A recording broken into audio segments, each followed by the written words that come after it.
अस्सलाम वालेकुम व्यूअर्स, आप सबको एक दफ़ा फिर मेरे यूट्यूब चैनल में खुशामदीद। व्यूअर्स, आज हम क्लास 6 की मैथमेटिक बुक में से चैप्टर 11 स्टार्ट करेंगे, जो कि इंतहाई इम्पॉर्टेंट चैप्टर है। तो चलते हैं अपने चैप्टर की तरफ। हमारे पास चैप्टर 11 में सबसे पहले हम करेंगे एक्सरसाइज 11.1।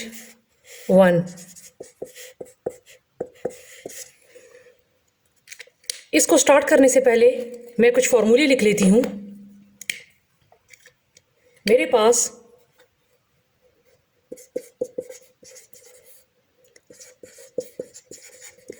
एरिया ऑफ स्क्वायर का फॉर्मूला है लेंथ मल्टीप्लाई बाय लेंथ, और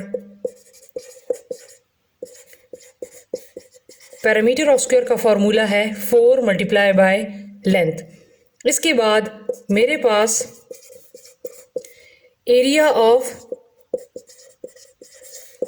रेक्टेंगल का फॉर्मूला है length multiply by width. Square में हमारे पास सिर्फ एक ही लेंथ गिवन होती है, जबकि रेक्टेंगल में एक लेंथ होती है, एक विड्थ होती है या ब्रेथ। और पैरामीटर मेरे पास है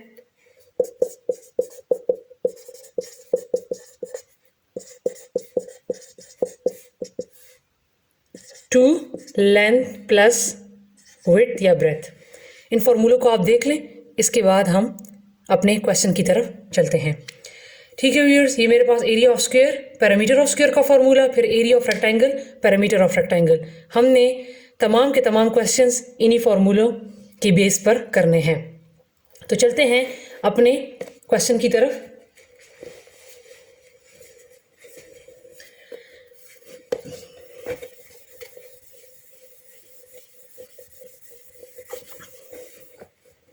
मेरे पास क्वेश्चन है find the missing dimension in each rectangle.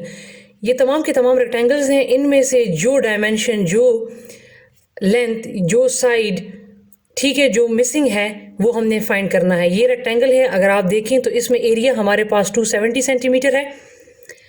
ठीक है, लेंथ हमने फाइंड करना है, ये लेंथ है, और विड्थ हमें दिया हुआ है 15 सेंटीमीटर। अब आप देख सकते हैं यहाँ पर दरमियान में क्या है, area.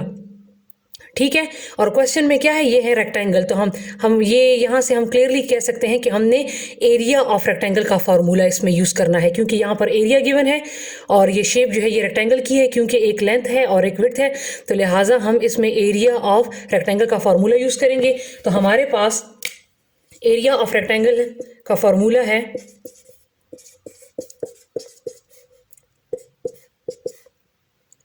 Length multiply by width. Area of rectangle मेरे पास है 270। लेंथ मैंने मालूम करनी है, लिहाजा उसमें उसकी जगह मैं कुछ नहीं लिखूंगी।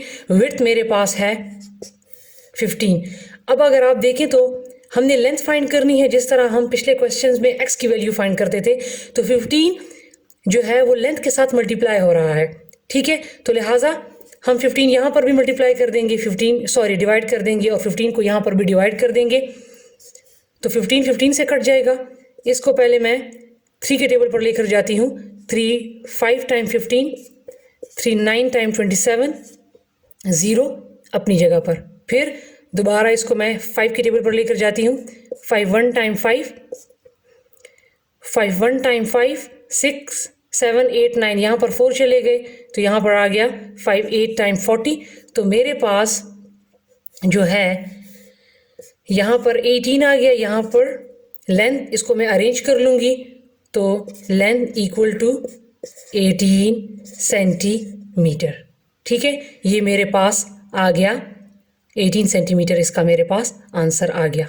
ठीक है व्यूअर्स, अब हम चलते हैं अपने नेक्स्ट क्वेश्चन की तरफ। ठीक है व्यूअर्स, हमारे पास नेक्स्ट क्वेश्चन है, एरिया हमें दिया हुआ है 176, लेंथ अब हमारे पास गिवन है और हमने विड्थ फाइंड करना है। तो आपने क्या कर लेना है कि आपने लेंथ की जगह वैल्यू पुट कर लेनी है, 16 और विड्थ को आपने एज इट इज़ लिख लेना है, इसी तरह छोड़ देना है। एरिया ऑफ रेक्टेंगल की जगह पे आपने 176 लिख लेना है। यहाँ पर मैंने एल को रखा और इन 15 को मैंने यहाँ पर डिवाइड कर दिया। इसी तरह आप इस क्वेश्चन में विड्थ को रखें और विड्थ के साथ जो चीज़ मल्टीप्लाई हो रही है उसको राइट साइड लेफ्ट साइड पर डिवाइड कर दें। ये क्वेश्चन चूँकि बहुत ज़्यादा आसान है, पहले वाले ही की तरह है, तो लिहाजा मैं इसको नहीं करवाती, मैं अब थर्ड करवाती हूँ, ये डिफरेंट है। मेरे पास थर्ड क्वेश्चन है, parameter is equal to 70 meter, length मुझे फाइंड करनी है और विड्थ मेरे पास 11 है। अब चूंकि आप देख सकते हैं कि यहाँ पर पैरामीटर गिवन है तो और यहाँ पर चूंकि ये रेक्टेंगल है, तो लिहाजा अब इसमें हमने किसका फॉर्मूला यूज़ करना है, पैरामीटर ऑफ रेक्टेंगल। इन दोनों क्वेश्चन में एरिया गिवन था तो इसीलिए हमने एरिया ऑफ रेक्टेंगल का फॉर्मूला पुट किया, लेकिन यहाँ पर पैरामीटर गिवन है तो लिहाजा मैं यहाँ पर पैरामीटर ऑफ रेक्टेंगल का फॉर्मूला लिखूंगी। तो चलते हैं अपने सोल्यूशन की तरफ।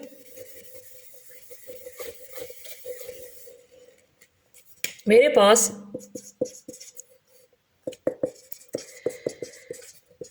पैरामीटर ऑफ रेक्टेंगल का फॉर्मूला है 2 लेंथ प्लस विड्थ, ठीक है।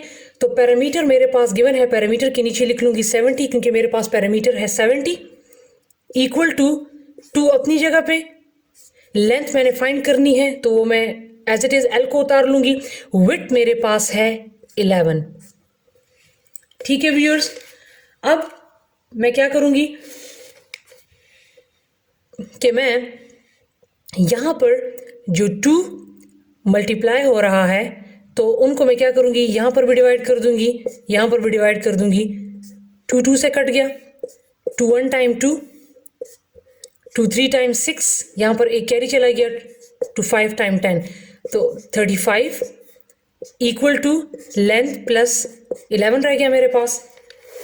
अब मैंने क्या करना है, 35 को एज इट इज लिखूंगी। यहाँ पर अब ये प्लस हो रहा है, अब मल्टीप्लाई नहीं हो रहा।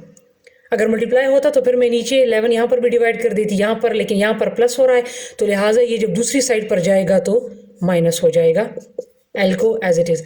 अब जब मैं 35 से 11 को माइनस करूंगी तो मेरे पास आ जाएगा 24। इसको अरेंज करके लिख लें तो L इक्वल टू 24 मीटर इसका आंसर आ गया, ठीक है व्यूअर्स। तो ये था मेरे पास फर्स्ट क्वेश्चन का पार्ट थर्ड। अब हम चलते हैं अपने नेक्स्ट क्वेश्चन की तरफ।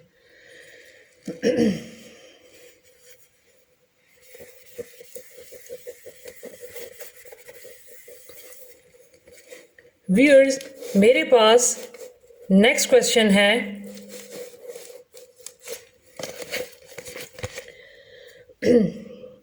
व्यूअर्स ये वाला क्वेश्चन जो है ये इंतहाई आसान है। मैं नेक्स्ट क्वेश्चंस को करती हूँ तो आप फिर खुद इन दोनों क्वेश्चन को सॉल्व कर लें, क्योंकि नेक्स्ट वाले में जो है वो डेसिमल वाले क्वेश्चंस हैं, तो ये नेक्स्ट वाले मैं करती हूँ और ये वाले फिर आप इसी तरीके को देखकर इनको सॉल्व कर लें।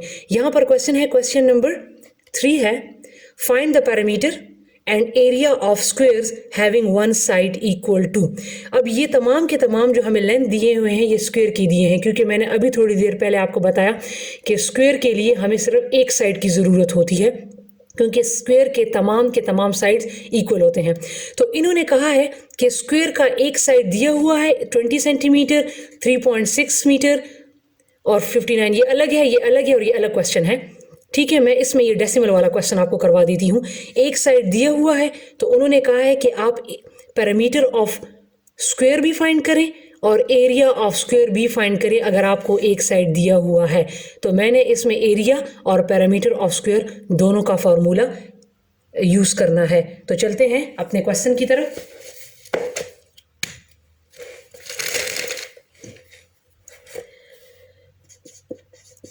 पहले मैं पैरामीटर ऑफ स्क्वायर का फॉर्मूला मेरे पास है, क्योंकि वहाँ पे कहा है कि पैरामीटर एंड स्क्वायर मालूम करना है, parameter and area of square, तो 4 मल्टीप्लाई बाय एल, 4 अपनी जगह पे, लेंथ मेरे पास गिवन है 3.6, ठीक है, अब आप इनको मल्टीप्लाई कर लें। मल्टीप्लाई कैसे करना है? 3.6 ऊपर, 4 नीचे, 4 6 टाइम 24, 2 कैरी, 4 3 टाइम 12, 13 14, ये 144 आ गया। अब आप देखें कि ऊपर कितने डिजिट के बाद पॉइंट है? एक डिजिट के बाद, राइट साइड से एक डिजिट के बाद पॉइंट है, तो लिहाजा इस आंसर में भी मैं राइट साइड से एक डिजिट के बाद पॉइंट लगा लूंगी। ठीक है, तो मेरे पास पैरामीटर ऑफ स्क्वायर जो है वो मेरे पास आ गया 14.4 मीटर। ठीक है व्यूअर्स, अब इसी का मैंने 3.6 मेरे पास लेंथ है, अब इसी का मैंने क्या फाइंड करना है? एरिया। तो अब मैं चलती हूं एरिया की तरफ। एरिया ऑफ स्क्वायर का फॉर्मूला मेरे पास है लेंथ मल्टीप्लाई बाय लेंथ। तो मेरे पास लेंथ गिवन है 3.6 मल्टीप्लाई 3.6। अब इसको मल्टीप्लाई कर लेते हैं। 3.6 एंड 3.6, 6 टाइम 36, 3 कैरी, 6 3 टाइम 18, 19 20 21, फिर 3 6 टाइम 18, 1 कैरी, 3 3 टाइम 9 और 1 10। अब इनको ऐड कर लें, 6 9 2 1। मल्टीप्लिकेशन में आपने क्या करना है? अब अगर आप देखें तो दो राइट साइड से 2 डिजिट्स के बाद पॉइंट है, एक इसके साथ पॉइंट है और एक इसके साथ पॉइंट है, मींस 2 डिजिट के बाद पॉइंट है। तो हमने यहां आंसर में 2 डिजिट के बाद पॉइंट लगा लेना है। ठीक है, तो मेरे पास एरिया ऑफ स्क्वायर क्या आ जाएगा? 12.96 मीटर स्क्वायर। ठीक है, अब बहुत सारे व्यूअर्स के माइंड में क्वेश्चन होगा कि मैं किसी के साथ मीटर लगा रही हूं, किसी के साथ मीटर स्क्वायर लगा रही हूं, किसी के साथ सेंटीमीटर लगा रही हूं और किसी के साथ सेंटीमीटर स्क्वायर लगा रही हूं। आपने इस बात का ख्याल रखना है, जब भी दो चीजें मल्टीप्लाई होंगी, मींस ये भी 3.6 मीटर है, ये भी 3.6 मीटर है, तो जब मीटर और मीटर मल्टीप्लाई हो जाएगा तो मीटर स्क्वायर आ जाएगा। जबकि यहां पर ऊपर वाले क्वेश्चन में 4 फॉर्मूले का था और 3.6 मीटर, यहां पर सिर्फ 1 एम था, एक लेंथ थी, तो लिहाजा इसीलिए इसका आंसर भी 1 एम के साथ आया है। जबकि यहां पर मल्टीप्लिकेशन में एरिया ऑफ स्क्वायर में हमारे पास क्या है? जो आपने लेंथ लिखी है 3.6 मीटर, यहां भी था, मीटर यहां भी था, जब ये मल्टीप्लाई हो गए तो इसीलिए मैंने इसके साथ मीटर स्क्वायर लिखा है। इसी तरह अगर आप एरिया ऑफ रेक्टेंगल या पैरामीटर ऑफ रेक्टेंगल में भी अगर आप देखें, जो चीज़ें मल्टीप्लाई होंगी जिनके साथ यूनिट सेम होंगी, सीएम अगर मल्टीप्लाई होगा तो आंसर में सीएम स्क्वायर आएगा। लेकिन अगर वहां पर फॉर्मूले में अगर आप 1 सीएम लिख लेते हैं तो फिर आंसर में भी 1 सीएम आएगा। ठीक है, तो इस तरीके से आपने यूनिट्स का ख्याल रखना है। अब चलते हैं अपने नेक्स्ट क्वेश्चन की तरफ। मेरे पास नेक्स्ट क्वेश्चन है क्वेश्चन नंबर 4। ऊपर में हमने पैरामीटर और एरिया स्क्वायर का फाइंड किया है। अब नीचे वाले क्वेश्चन में हमने पैरामीटर और एरिया ऑफ रेक्टेंगल फाइंड करना है। इसमें अब आप देखें, रेक्टेंगल के 2 साइड्स होते हैं, हमें लेंथ दिया हुआ है और ब्रेथ दिया हुआ है। ठीक है, अब हमने पहले पैरामीटर ऑफ रेक्टेंगल का फॉर्मूला अप्लाई करना है और फिर हमने एरिया ऑफ रेक्टेंगल का फॉर्मूला अप्लाई करना है। ठीक है, मैं ये डेसिमल वाला क्वेश्चन सॉल्व करती हूँ। सबसे पहले मेरे पास जो लेंथ है वो मेरे पास है 40.2 मीटर और ब्रेथ मेरे पास है 27.8 मीटर। तो सबसे पहले मैं इसको पुट करती हूँ पैरामीटर ऑफ रेक्टेंगल के फॉर्मूले में। पैरामीटर ऑफ रेक्टेंगल का फॉर्मूला है 2 लेंथ प्लस विड्थ या ब्रेथ। यहाँ पर ब्रेथ है तो मैं यहाँ पर ब्रेथ लिख लेती हूँ। ठीक है, अब 2 अपनी जगह पे, लेंथ मेरे पास ये है 40.2 प्लस ब्रेथ मेरे पास है 27.8। तो पहले आपने क्या करना है, इन दोनों को प्लस कर लेना है क्योंकि ब्रैकेट है, पहले ब्रैकेट को सॉल्व करना है। तो 40.2 एंड 27.8, तो 8 + 2 10, 7 + 1 8 एंड 4 + 2 6। अब मल्टीप्लिकेशन में जितने डिजिट्स होते थे उनके बाद पॉइंट होगा, लेकिन प्लस में आपने क्या करना है कि प्लस और माइनस में एक डिजिट के बाद आपने देखना है कि हमारे पास बस एक डिजिट के बाद पॉइंट है, तो हमने क्या करना है कि उसी एक डिजिट को यहाँ पर लिख लेना है। अब ये दो डिजिट काउंट नहीं होंगे, वो मल्टीप्लिकेशन में होते हैं। प्लस माइनस में हमारे पास इसको हम एक डिजिट के बाद जो है वो डेसिमल लगाते हैं। तो ये 2 हुआ, इनको जब मैंने सॉल्व किया तो 68 आ गया, क्योंकि 0.0 का कोई मतलब नहीं। फिर जब मैं 2 को 68 से मल्टीप्लाई कर लूँगी तो मेरे पास आ जाएगा 136 मीटर। अब यहाँ भी मीटर है, यहाँ भी मीटर है, लेकिन ये प्लस हो रहे हैं, तो जब प्लस होंगे तो फिर एक ही मीटर आएगा, लेकिन अगर ये मल्टीप्लाई होते तो फिर यहाँ पर मीटर स्क्वायर आता। ठीक है व्यूअर्स, इस चीज़ का खास ख्याल रखें। अब हम इसका क्या फाइंड करते हैं, एरिया। एरिया ऑफ रेक्टेंगल का फॉर्मूला हमारे पास है लेंथ मल्टीप्लाई बाय विड्थ। तो लेंथ मेरे पास है 40.2, विड्थ मेरे पास है 27.8। तो जब मैं इन दोनों को मल्टीप्लाई कर लूँगी, अब ये दोनों मल्टीप्लाई हो रहे हैं, यहाँ भी m, यहाँ भी m।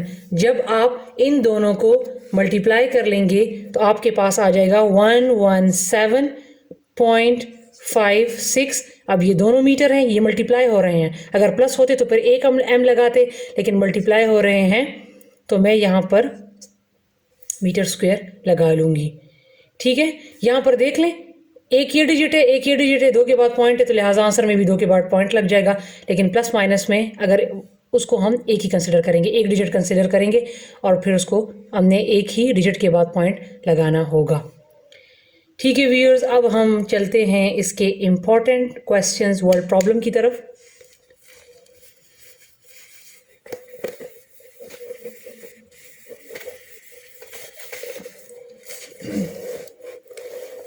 जी तो व्यूअर्स, अब हमारे पास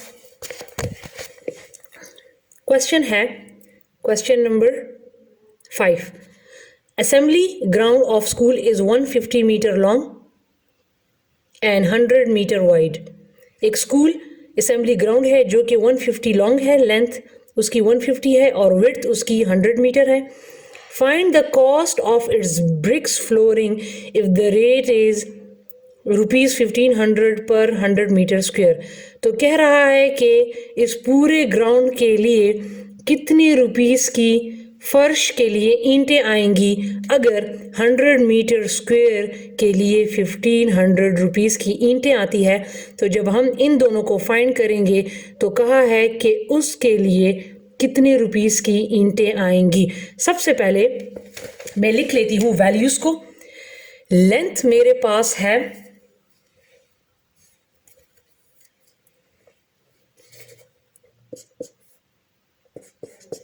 150 मीटर और विड्थ मेरे पास है 100 metre.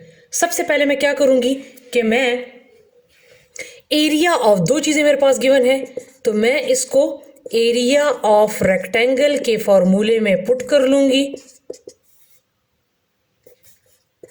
Length multiply by width. ठीक है, अब लेंथ मेरे पास क्या है 150 और विड्थ मेरे पास है 100।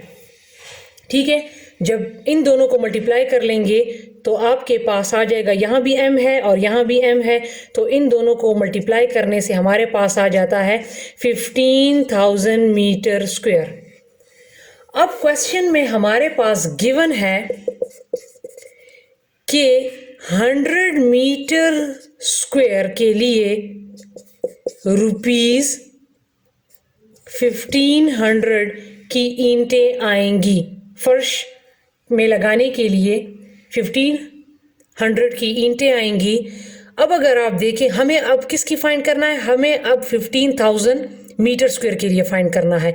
इन्होंने हमें 100 मीटर स्क्वायर का दिया हुआ है और हमने 15,000 मीटर स्क्वायर का फाइंड करना है। लेकिन यहाँ पर एक बात याद रखें कि जब तक हमें 1 मीटर स्क्वायर का मालूम ना हो तब तक हम 15,000 का मालूम नहीं कर सकते। उन्होंने हमें 100 मीटर स्क्वायर का दिया हुआ है लेकिन 1 मीटर स्क्वायर का नहीं दिया, तो लिहाजा हम पहले 1 मीटर स्क्वायर का फाइंड करेंगे। तो 1 मीटर स्क्वायर को फाइंड करने के लिए आपने क्या करना है कि जो ग्रेटर अमाउंट है उसको आपने अंदर रख लेना है और जो स्मॉलर है उसको बाहर रख लेना है और इस पे डिवाइड कर देना है। तो 101 टाइम 100, ठीक है, 1 से 1 गया तो ये तो क्रॉस आ जाएगा, वो 5 0 और 0, 105 टाइम आ जाएगा 500।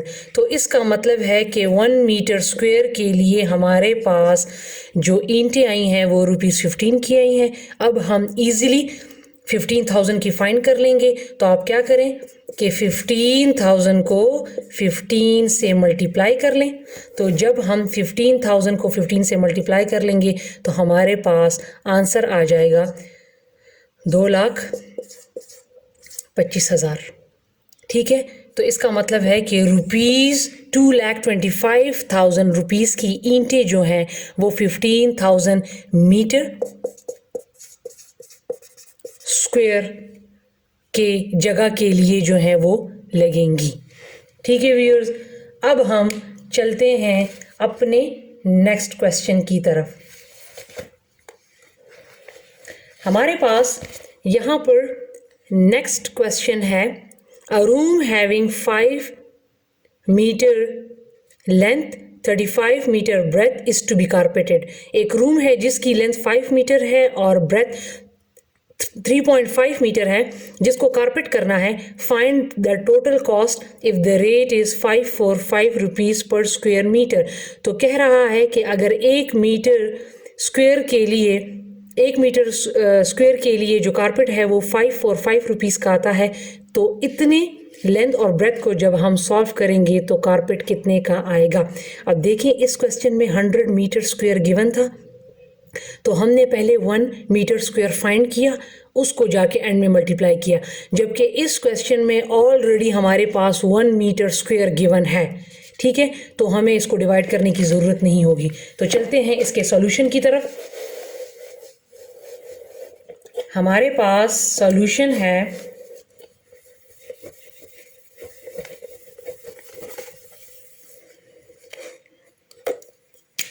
सबसे पहले हम वैल्यूज़ लिख लेते हैं। लेंथ मेरे पास है 5 मीटर और ब्रेथ मेरे पास है 3.5। ठीक है, उसी तरह पहले मैं एरिया ऑफ रेक्टेंगल या एरिया ऑफ रूम, ठीक है, जो दिया होगा फर्स्ट क्वेश्चन में एरिया ऑफ रेक्टेंगल का फॉर्मूला हमने अप्लाई किया था, तो आप उसकी जगह क्योंकि ग्राउंड है तो ग्राउंड लिख लें। यहाँ पर रूम दिया हुआ है तो मैं एरिया ऑफ रेक्टेंगल की जगह पे एरिया ऑफ रूम लिख लेती हूँ। तो एरिया ऑफ रूम या area of rectangle length multiply by width. Length मेरे पास है 5 और विड्थ मेरे पास है 3.5। जब इनको आप मल्टीप्लाई कर लेंगे तो आपके पास आ जाएगा 17.5। ठीक है, 17.5 दोनों का मीटर है तो 17.5 मीटर स्क्वायर। अब हमारे पास गिवन है कि 1 मीटर स्क्वायर के लिए हमारे पास कारपेट जो है वो 545 रुपीज़ का है। अब इन्होंने यहाँ 1 मीटर स्क्वायर दे दिया है, लिहाजा अब हमें इसको डिवाइड करने की ज़रूरत नहीं होगी। लिहाजा हम क्या करेंगे कि 545 से डायरेक्ट क्या करेंगे कि 17.5 को हम डायरेक्ट 545 से मल्टीप्लाई कर लेंगे। तो जब आप इनको मल्टीप्लाई कर लेंगे तो आपके पास आंसर आ जाएगा 9537.5 रुपीज़। ठीक है, हमने ये 17.5 का मालूम किया क्योंकि हमारे पास 1 मीटर का गिवन था और हमने 17.5 का मालूम करना था, तो लिहाजा 17.5 को मैंने 545 से मल्टीप्लाई कर दिया। अब हम चलते हैं अपने नेक्स्ट क्वेश्चन की तरफ। हमारे पास नेक्स्ट क्वेश्चन है question number 7। A gardener made 6 square shaped flower beds in a rectangular garden having length 20 meter and breadth 6 meter. If the side of each flower bed is 2.5 meter, find the remaining area of the garden. इस क्वेश्चन को गौर से समझने की कोशिश करें। एक रेक्टेंगुलर गार्डन है, उसमें गार्डनर ने क्या किया कि 6 स्क्वायर शेप फ्लावर बेड्स बनाए। ठीक है। और उस रेक्टेंगुलर का जो लेंथ और ब्रेथ है वो 20 लेंथ है और ब्रेथ 6 मीटर है। तो अगर जो उसने फ्लावर बेड्स बनाए हैं उसमें से अगर एक साइड जो है 2.5 का है तो रिमेनिंग एरिया गार्डन का कितना होगा। अब मैं इसको स्टेप बाय स्टेप करवाती हूँ। तो चलते हैं इसके सॉल्यूशन की तरफ। अब हम क्या करेंगे कि हमारे पास सबसे पहले हम क्या ले लेंगे, हम बना लेंगे, इसको ड्रॉ कर लेंगे कि एक रेक्टेंगुलर गार्डन है। हमारे पास एक रेक्टेंगुलर गार्डन है जिसमें गार्डनर ने 6 स्क्वायर शेप्ड फ्लावर बेड्स बनाए हैं। ठीक है, तो ये 1 2 3 4 5 6 स्क्वायर, उसने 6 स्क्वायर शेप फ्लावर बेड्स बना दिए हैं।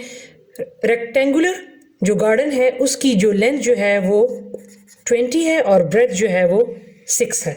अब उन्होंने कहा है कि अगर इसका एक साइड जो फ्लावर बेड है, अगर इसका एक साइड 2.5 मीटर है तो आपने remaining area of the garden का जो बकिया हिस्सा है वो आपके पास कितना होगा।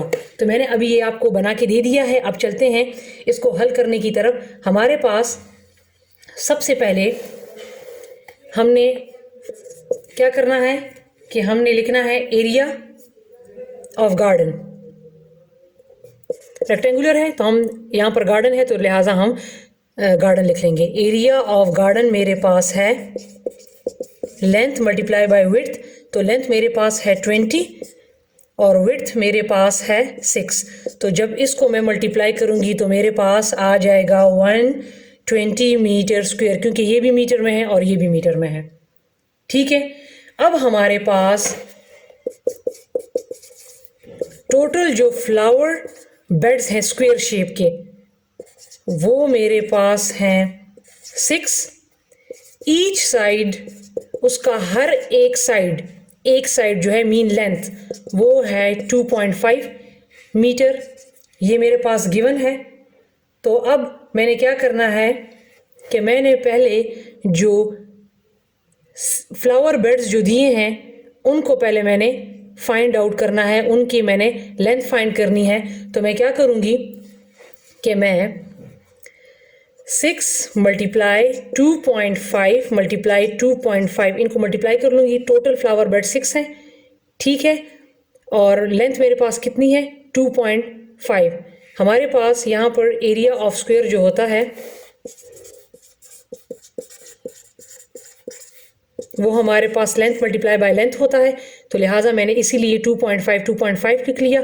फ्लावर बेड्स हमारे पास 6 थे तो मैंने इसको इसके साथ मल्टीप्लाई कर लिया। तो मेरे पास इसको मल्टीप्लाई करने से आ जाएगा 37.5। ठीक है, अब मालूम क्या करना है, find the remaining area of the garden. अब गार्डन का जो बकिया हिस्सा रह गया है अब मैंने उसको फाइंड करना है। तो रिमेनिंग एरिया मैं क्या करूँगी 120 जो मेरे पास एरिया ऑफ गार्डन आया है उससे मैं 37.5 को माइनस कर दूंगी। तो इसको माइनस कैसे करेंगे,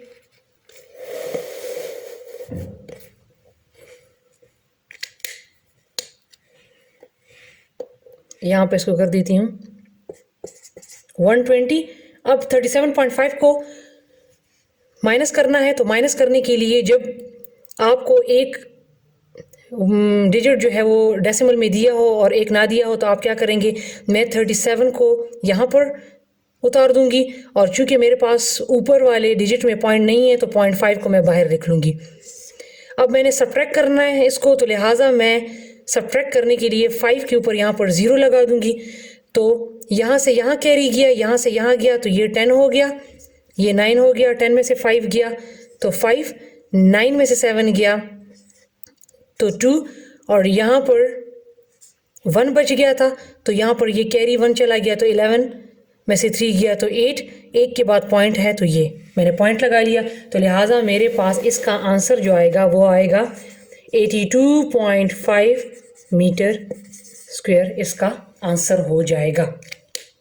ठीक है व्यूअर्स, अब हम चलते हैं एक्सरसाइज 11.2 की तरफ। जी तो व्यूअर्स, अब हम करेंगे एक्सरसाइज 11.2। तो मेरे पास 11.2 में क्वेश्चन है, फर्स्ट क्वेश्चन है find the area of the shaded part of each shape. ये मेरे पास गिवन है। अगर आप देखें तो इसकी जो शेप है वो रेक्टेंगल है, एक इनर रेक्टेंगल है और एक आउटर रेक्टेंगल है। ठीक है, ये इनर रेक्टेंगल की जो है लेंथ और ब्रेथ दी हुई है और ये आउटर की दी हुई है। ठीक है, तो सबसे पहले मैं area of outer shaded part मालूम करूंगी और फिर मैं area of inner shaded part मालूम करूंगी, क्योंकि इसमें 2 रेक्टेंगल हैं। तो चलते हैं इसके सोल्यूशन की तरफ। पहले मैं फाइंड करूंगी area of outer shaded part. तो मेरे पास आउटर शेडेड पार्ट के लिए मेरे पास जो लेंथ है वो है 15 और ब्रेथ मेरे पास है ब्रेथ मेरे पास जो है वो है 8। ठीक है, अब हमें पता है कि हमारे पास एरिया ऑफ रेक्टेंगल का फॉर्मूला क्या होता है, लेंथ मल्टीप्लाई बाय ब्रेथ। ठीक है, तो मेरे पास लेंथ जो है वो 15 है और ब्रेथ मेरे पास 8 है, तो मेरे पास 15 मल्टीप्लाई बाय 8 तो ये मेरे पास आ जाएगा 120। ठीक है व्यूअर्स, मेरे पास ये भी सीएम में है और ये भी सीएम में है, तो लिहाजा यहाँ पे सीएम स्क्वायर अब आ जाएगा, दोनों मल्टीप्लाई हो रहे हैं। ठीक है, ये भी सीएम में है और ये भी सीएम में है। तो area of outer shaded part जो है, बाहर वाला हिस्सा मेरे पास आ गया 120। अब इसी तरह मैंने फाइंड करना है area of inner shaded part. तो इसके लिए मेरे पास लेंथ है 12 और ब्रेथ है 5, ब्रेथ है 5। तो इसको भी मैं लेंथ मल्टीप्लाई बाय ब्रेथ वाले फार्मूले में पुट कर लूँगी। तो लेंथ मेरे पास है 12 और ब्रेथ मेरे पास है 5, तो ये मेरे पास आ गया 60 cm स्क्वायर। अब उन्होंने कहा है कि find the area of the shaded part. ठीक है, अब हमने इसका, ये हमारे पास इनर और आउटर आ गया।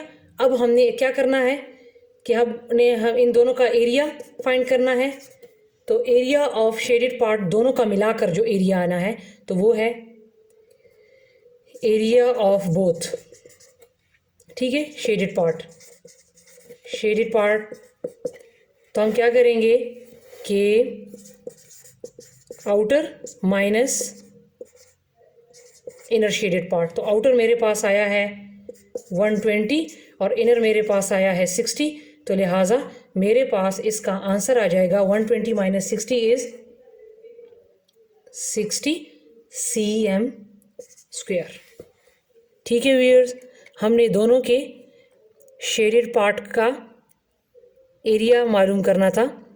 ठीक है, तो पहले हमने आउटर का मालूम किया, फिर इनर का मालूम किया, फिर आउटर से इनर को माइनस कर दिया, तो लिहाजा में हमारे पास दोनों का जो शेडेड पार्ट का जो एरिया है, area of both shaded part, वो 60 cm स्क्वायर आ गया। अब हम चलते हैं अपने नेक्स्ट क्वेश्चन की तरफ। हमारे पास नेक्स्ट क्वेश्चन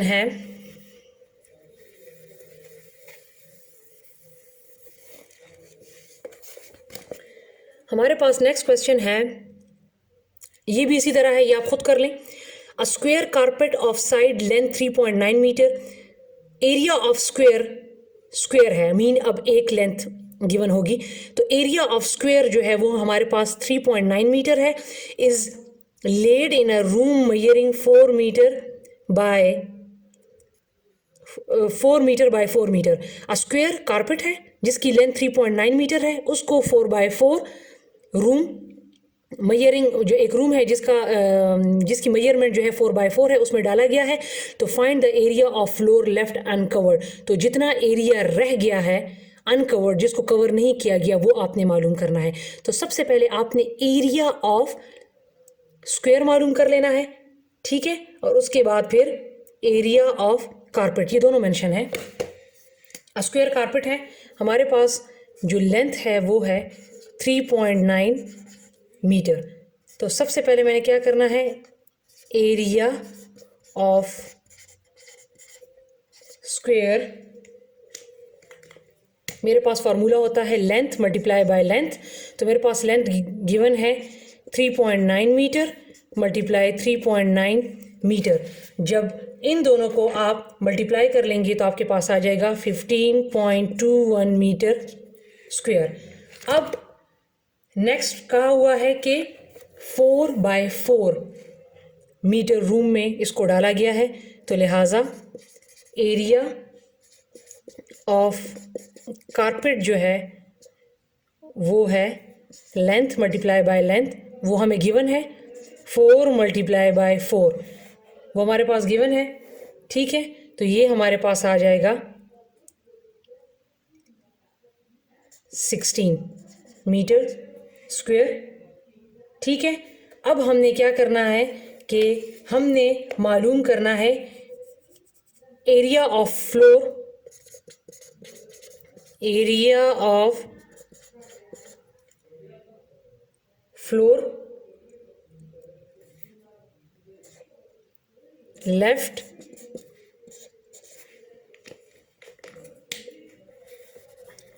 अनकवर्ड। हमने वो एरिया मालूम करना है जिस पर कारपेट को नहीं बिछाया गया।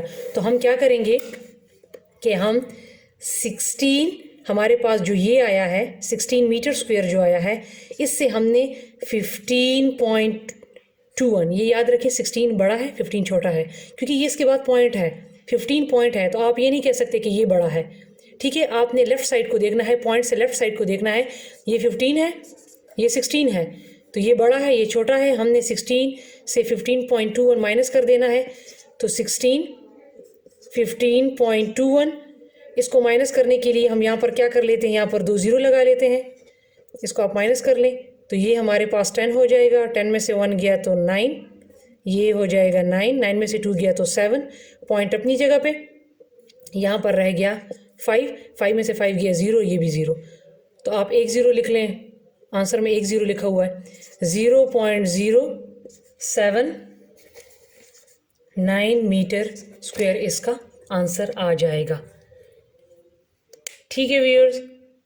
अब हम चलते हैं अपने नेक्स्ट वर्ड प्रॉब्लम की तरफ। हमारे पास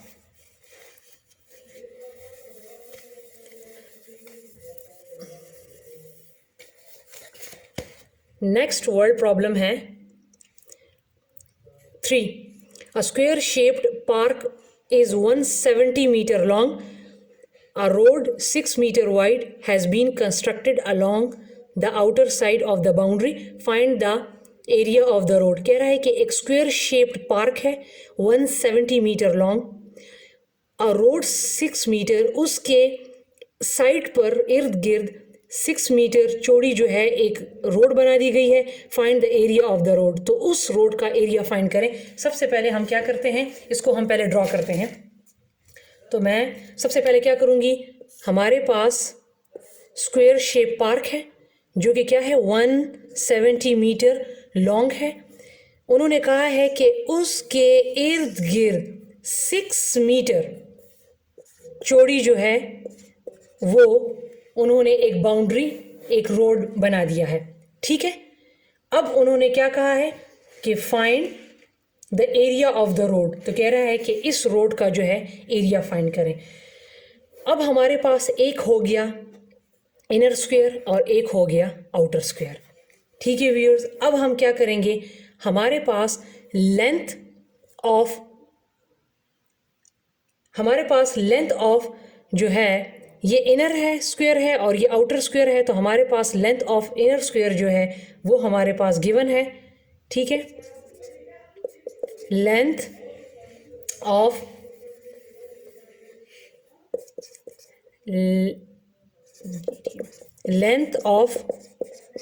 इनर स्क्वायर हमारे पास क्या है 170 मीटर। हमारे पास लेंथ इनर स्क्वायर का गिवन है, तो लिहाजा हम इससे एरिया ऑफ इनर स्क्वायर आसानी से फाइंड कर लेंगे। एरिया ऑफ इनर स्क्वायर या एरिया ऑफ स्क्वायर का जो फार्मूला होता है वो क्या होता है, लेंथ मल्टीप्लाई बाय लेंथ, तो 170 मल्टीप्लाई बाय 170, तो मेरे पास ये क्या आ जाएगा 28900। ठीक है व्यूअर्स, सबसे पहले मैंने इनर स्क्वायर को लिया। इनर स्क्वायर मेरे पास 170 है, मेरे पास इनर स्क्वायर का लेंथ मौजूद था, इसीलिए मैंने एरिया इनर स्क्वायर का ले लिया। अब अगर आप देखें जो 6 मीटर हमने इसके साइड पर जो रोड बना दी है, अब हमारे पास आउटर स्क्वायर जो है उस आउटर स्क्वायर जो है उसकी लेंथ मौजूद नहीं है, तो पहले हम outer square length of outer square find करेंगे और फिर हम उसका एरिया फाइंड करेंगे। हमारे पास इनर स्क्वायर का लेंथ मौजूद था, इसीलिए मैंने एरिया फाइंड कर लिया, लेकिन मेरे पास लेंथ ऑफ आउटर स्क्वायर मौजूद नहीं है, तो पहले मैं क्या करूँगी, length of outer square find करूँगी। इसके लिए मैं क्या करूँगी 170 ये जो इनर लेंथ है इसको प्लस 6 मीटर इन तीनों को मैं क्या कर लूँगी, इन तीनों को मैं ऐड कर लूँगी। ठीक है, लेंथ ऑफ आउटर स्क्वायर मालूम करने के लिए जो इनर लेंथ है और जो हमने रोड कंस्ट्रक्ट की है बाहर साइड पे, उनको मैं क्या कर लूँगी, इन तीनों को मैंने प्लस कर लूँगी। जब मैं इनको प्लस कर लूँगी तो मेरे पास आ जाएगा 182। जब मेरे पास अब 182 आ गया, तो लिहाजा अब अगर मेरे पास लेंथ ऑफ आउटर स्क्वायर आ चुका है, तो अब इसी से मैं area of outer square find कर लूँगी। तो एरिया ऑफ स्क्वायर का formula length multiply by length होता है, तो जो मेरे पास आउटर स्क्वायर आ गया है 182, इसको मैं 182 के साथ मल्टीप्लाई कर लूँगी, तो इससे मेरे पास आ जाएगा 33124। ठीक है, अब मेरे पास एरिया ऑफ इनर स्क्वायर भी आ गया और एरिया ऑफ आउटर स्क्वायर भी आ गया। दो स्क्वायर थे, दोनों के मैंने एरिया मालूम कर लिए हैं। अब इन्होंने कहा क्या है, इन्होंने कहा है कि find the area of road. तो ये बात याद रखें कि जब भी हमें बता दें कि आप एरिया ऑफ रोड मालूम करें, एरिया ऑफ रोड, तो एरिया ऑफ रोड हम क्या करेंगे कि हम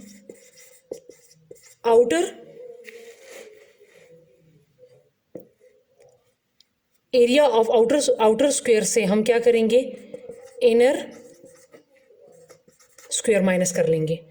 एरिया ऑफ रोड जब भी फाइंड करेंगे तो हम एरिया ऑफ आउटर स्क्वायर से area of inner square minus कर देंगे, तो हमारे पास एरिया ऑफ आउटर स्क्वायर आया है 33124, जिससे हमने माइनस कर देना है एरिया ऑफ इनर स्क्वायर 28900। तो जब आप इसको माइनस करेंगे तो आपके पास आ जाएगा 4224 मीटर स्क्वायर। ये आपका आंसर आ गया।